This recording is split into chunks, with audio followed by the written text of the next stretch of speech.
Today, we have a special opportunity to recognize three individuals in our Hilltopper family: a distinguished storyteller, a dedicated educator, and a champion volleyball coach.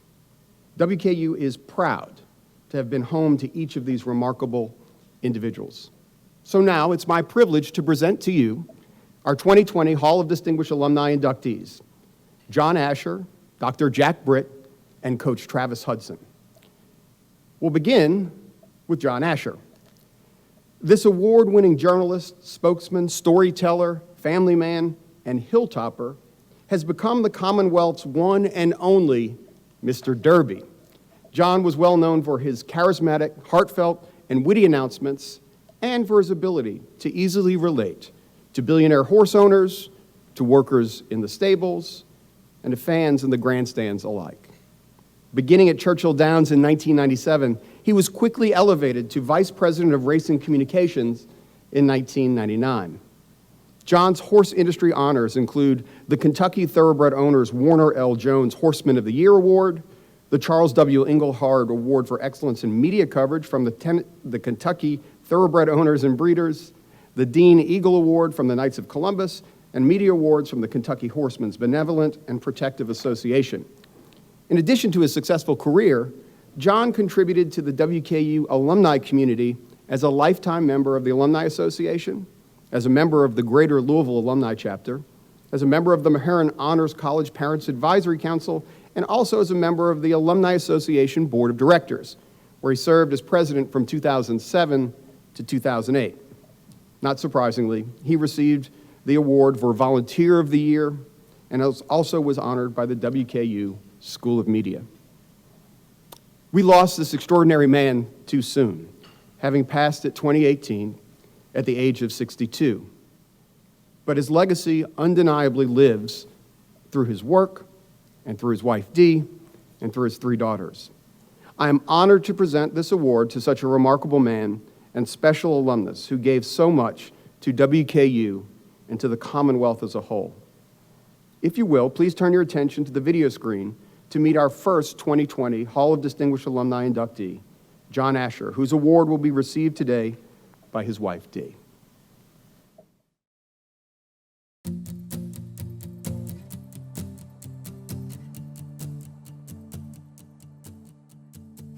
The heroes of the Kentucky Derby and the Triple Crown of the great decade of the 1970s will be here at Churchill Downs on Saturday, June 12th. It's Kentucky Derby Alumni Day. I'm John Asher from Churchill Downs. Racing is going to be phenomenal that day. In his more than 2 decades as the face and voice of Churchill Downs, John Asher captivated audiences with his baritone voice, quick wit, and genuine love of the sport. The man who came to be known as Mr. Derby left an indelible mark on one of the world's premier sporting events. His legacy is, he will go down as one of the most important figures in the history of the Kentucky Derby. There are titles, and then there are giants, and John was a giant. He was much more than a title. A shy youngster from the small community of Big Clifty, Kentucky, John's love of the Kentucky Derby was nurtured early in life. On the first Saturday in May each year, John, his mother, and younger brother Tim would join extended family in front of a television set to watch the Run for the Roses. Young John was riveted. When he was 13, he talked his mother into letting him go to the racetrack with his aunt and uncle. His mother, who did not like to drive beyond Elizabethtown, drove him to Elizabethtown, put him on a Greyhound bus, and his aunt and uncle picked him up at the Greyhound station. They went to the track for the day, and it wasn't Derby Day, of course. And then he was just hooked. He just loved horse racing. Growing up in rural Grayson County, John worked at a local radio station and was rarely seen without his trusted transistor radio. John was always, I think, obsessed with what was outside of his world. And again, he grew up much like I did, very rural part of Grayson County. And that transistor radio was like the connection to the outside world. And I mean, when you could tune in and listen to WLS in Chicago and get a sense of what life was like outside of the bubble that we grew up in. After a stint at a local community college, John attended Western Kentucky University in 1976 to pursue a degree in journalism. A gifted writer with a made-for-radio voice, he attended classes and worked part-time at a Bowling Green radio station.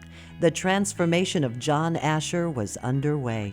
When John arrived at WKU, he was very shy, very unsure of himself. And the opportunities that WKU provided for him, he jumped at every opportunity, every avenue, every door that was available to him, he took that. And that allowed him to gain the confidence to chase his dreams, to pursue his passions. And when that happened, he just exploded. 3 credit hours short of a degree, which he later completed, John left WKU to work with WAVG, a small AM station in the metro Louisville market. He convinced his station manager that he could compete with the big guys in covering the Kentucky Derby. His efforts paid off with an Associated Press award. John was making a name for himself in the Derby City and went on to work at the powerhouse WHAS Radio, and the awards started adding up, including 5 of the prestigious Eclipse Awards for coverage of horse racing. In radio achievement, the award goes to the Mr. Eclipse of his media, John Asher. With John's professional career on track, he tended to his personal life, marrying the former Deirdre Thomas in 1987. The couple raised 3 daughters, Stephanie, Erin, and Emma. Then in 1997, John landed his dream job as Vice President of Communications at Churchill Downs. John was a big part of our team from a strategy standpoint. I've said many times that, for us, we have this Derby, we've got to protect the legacy and grow it for the future. And John was, that voice that constantly reminded us what our goal, what our charge was, if you will, for the protection of the Derby. So it wasn't just about communicating, it was about planning and making sure we were doing the right things by the horse, by the participants, and by the history of the event. A portion of 4th and Central Avenue outside the track was renamed John Asher Way, and a portion of Highway 265 in Grayson County was renamed in his honor. And soon, John will be immortalized with a bronze statue likeness that will join Kentucky Derby architect Matt Wynn near the paddock of Churchill Downs. We've got 2 statues, the 2 of them sitting on benches out in the paddock with Matt Wynn telling a story about, whatever horse lost by this much, with John listening, soaking in that history, because that's what it's about. It's the story maker and the storyteller, I always said.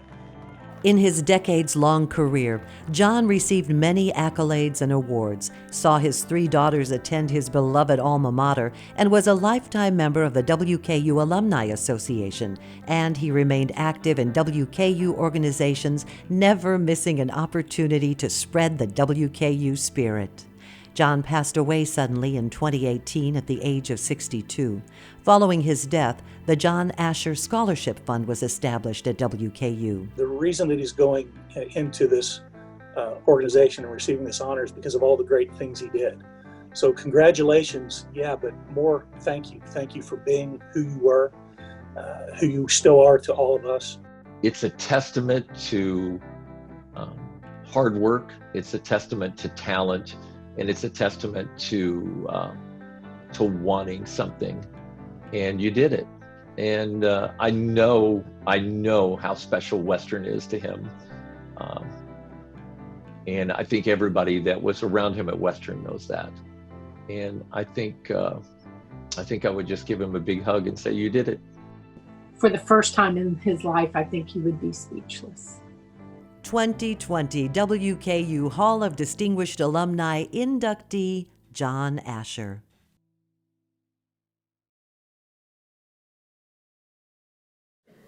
On behalf of John and our family, I'd like to thank first Dr. Caboni, the WKU Alumni Association and the National Board, and everyone who is instrumental in making this award a realization today, inducting John into the Hall of Distinguished Alumni.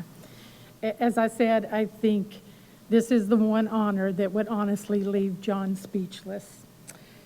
Over the years, John mentioned on many occasions, two mentors that he had here at WKU. I'm sure there are many more. I just don't know who they are, so I'd really like to acknowledge these two. One is Jim Pickens. I believe he is the late, great former coach and WKU administrator. He recognized John's talents and drive, and he gave him every opportunity that he could. He not only was a mentor, but he became a very good friend as well. The second person that was a great mentor to him here at WKU was Bud Tyler. Bud was the former voice of the Hilltoppers at WBGN Radio.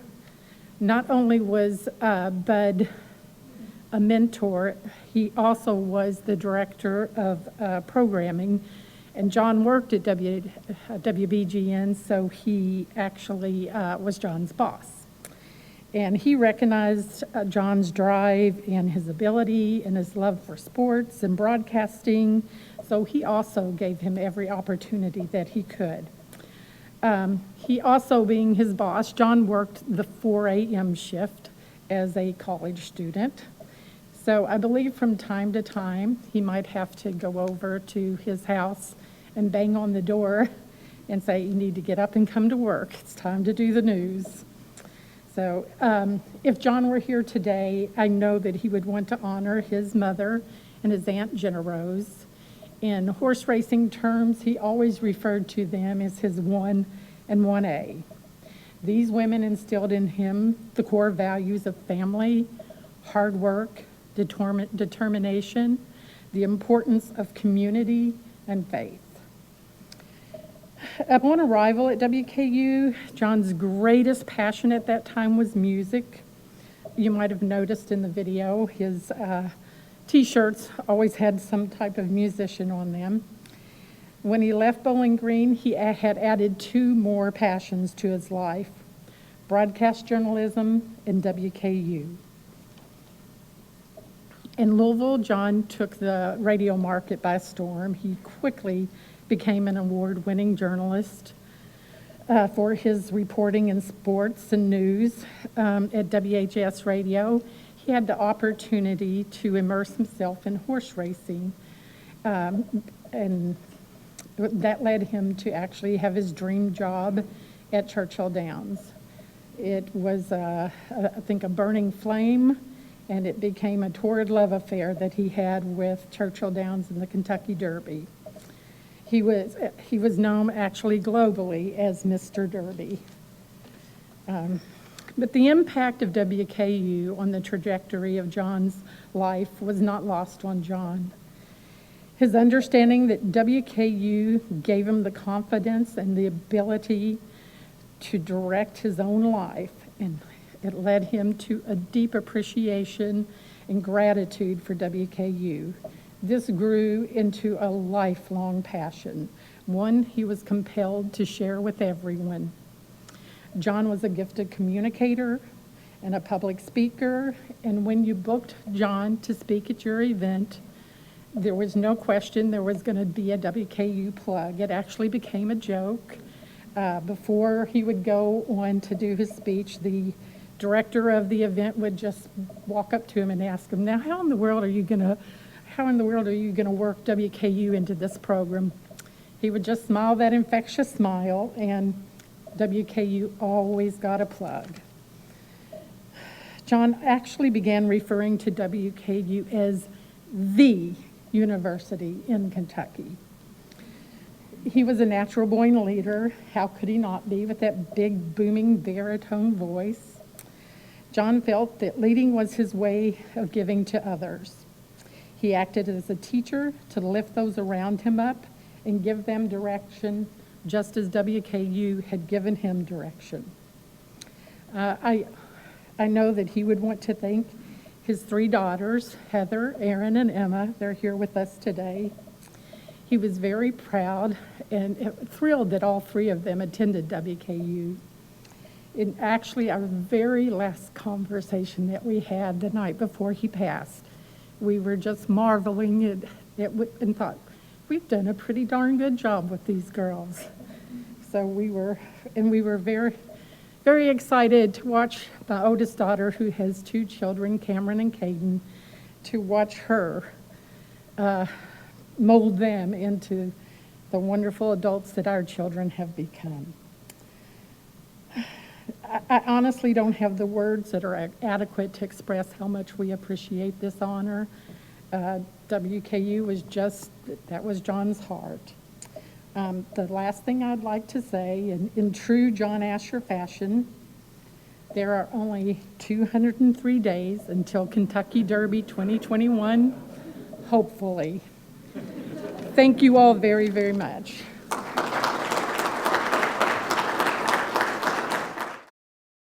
Second to